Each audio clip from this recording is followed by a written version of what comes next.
এলাম এখানকার মিউজিয়ামে।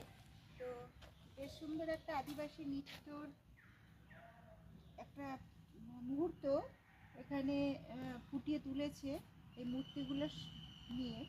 আর চারিদিকে পুরো শাল সেগুনের জঙ্গল, গাছগুলো বড় বড় ভীষণ কালারফুল করে রেখেছে, গোড়াগুলো কালার করে দিয়েছে। আর ওই ওই জঙ্গলে দূরে কয়েকটা হাতি বানিয়েছে বাচ্চাদের মনোরঞ্জন করার জন্য। আর এদিকটা জঙ্গলেও আবার রয়েছে হরিণ, রয়েছে হরিণও বানিয়েছে। ওইদিকে উইট টিপি আছে।